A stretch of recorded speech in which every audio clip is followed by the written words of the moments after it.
throughout history, relationships have always been the centerpiece, or one centerpiece, of finding meaning in life. I think what I see in America, and especially in wealthier cultures, is there's a high value on business relationships and on romantic relationships. What I don't tend to see here highly valued are relationships that are just friendships or just friends. We always kind of push it down a little bit. And out of all the people I know who talk about friendship, you have, I feel, an expertise that many do not have, and that is you've had a friend since what, like 12th grade or something? A best friend, and you guys are still friends, still best friends? Seventh grade. Seventh grade. How do you keep a friendship that long? Well, it's a two-way street, like a romantic relationship, really. I mean, you can want it, and if the other person doesn't want it or doesn't understand what you're after, that's a problem. And I think that's what it comes down to, is the valuing of it, right? What we have in today's society is a sense that a friendship is an extra treat, sort of dessert. If you're lucky enough to have one, that's real nice, but pretty much the basic things necessary for giving your life where you want it to go, it's really a side dish. It's not part of the main course. Okay, your career and your romantic relationship, and then your family, your children after that. That's the groove that you go into in our culture today. And I don't know why that is.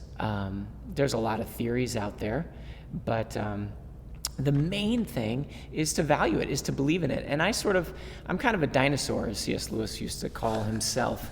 I look back on old values, I study and read and see the way things were in the past, and I just love so much about past cultures and past ideas. And I find in novels and in history these male relationships that are very, very strong and very masculine, and nothing questionable or queer about them. Very, very much just heroic guys reading throughout history who are bound together for life through their wars, through their hardships, through their adventures.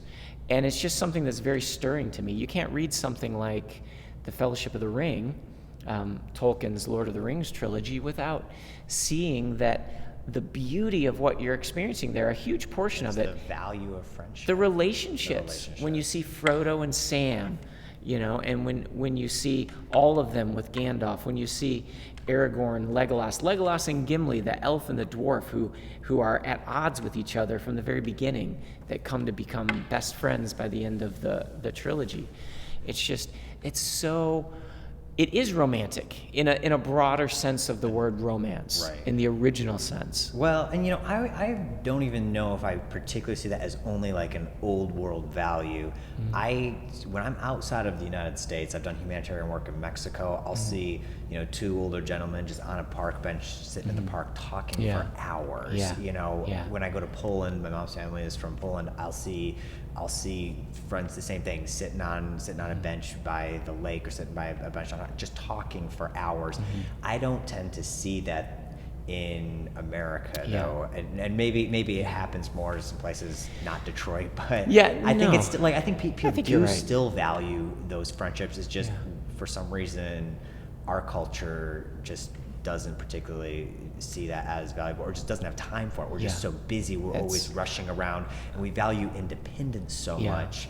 Independence trumps friendships or relationships. There's two things there that are at the core of this. One is busyness.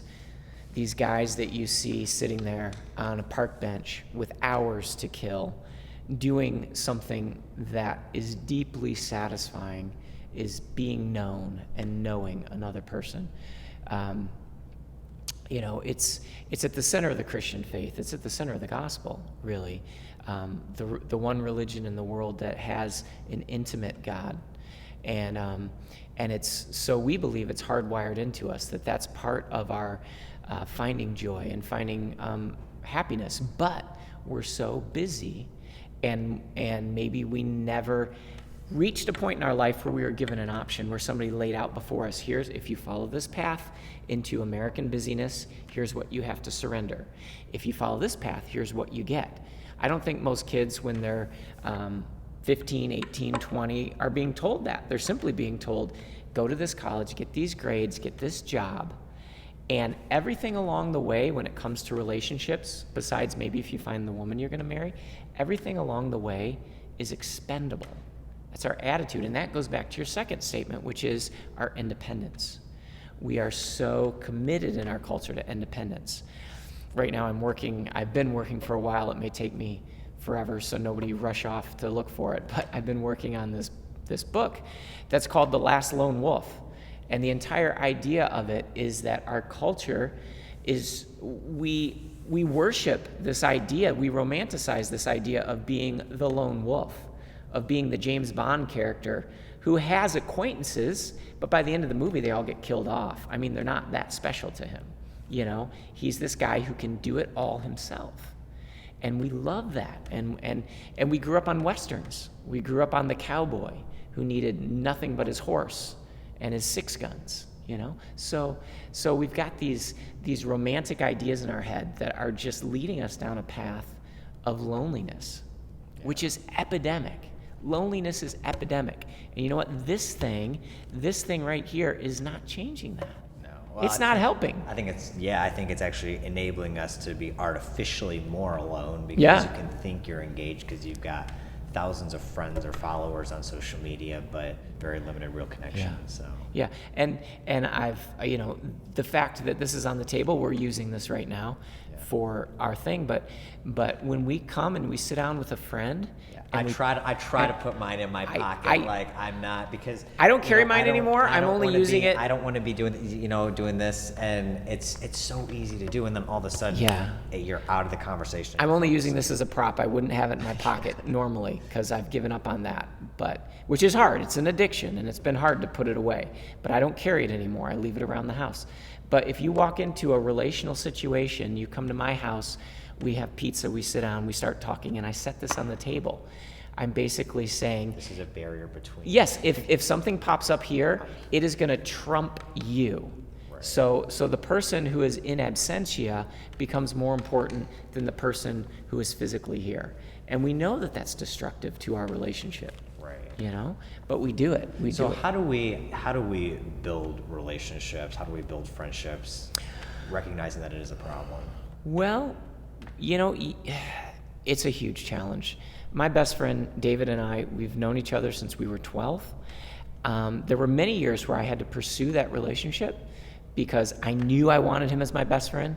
When he came into a room, it was like everybody gravitated to him. He had that charisma, even as a 12-year-old, that the guys wanted to be him and the girls wanted to be with him. I mean, he just had that. And so I was drawn to him, and I knew this was somebody who I wanted to walk through life's adventures with as a best friend. But it was a challenge, and there were years where we went to separate colleges. I was in relationships, dating relationships that, of course, that always tears right at the fabric of a friendship because we have this idea that it needs to be obsessive. It needs to be all-encompassing. We get involved in relationships where the attitude is like, oh, it's Friday night. Of course we're going to be together because it's Friday night, and you're going to be with me. And you have a relationship like that in your life, and your friends keep getting pushed to the side. It's vitally important that in romantic relationships, this gets talked about right from the beginning. And it's not a masculine, macho, Monday Night Football attitude. It's just an understanding of the importance of our friendships to say at the beginning of a relationship, honey, here's the deal. I've got these friends. I've got this best friend. I've got a couple of friends. They're super important to who I am, to my satisfaction in life, to my ability to grow and become a better person. And if you take me away from them every time we have a free moment, then I'm going to become less of the person you like right now because I'm going to become stifled. And I know girls don't hate to hear that phrase, the idea that they're stifling you or they're suffocating you. But it's true. It has nothing to do with who they are. It's not like you're offending them personally. You should be making a statement about the necessity for these friendships by simply saying, I will be suffocated because I have different facets of myself that only shine when I'm with certain people. And I need those people in my life if you want me to be A whole person. A whole person. Yeah. Yeah.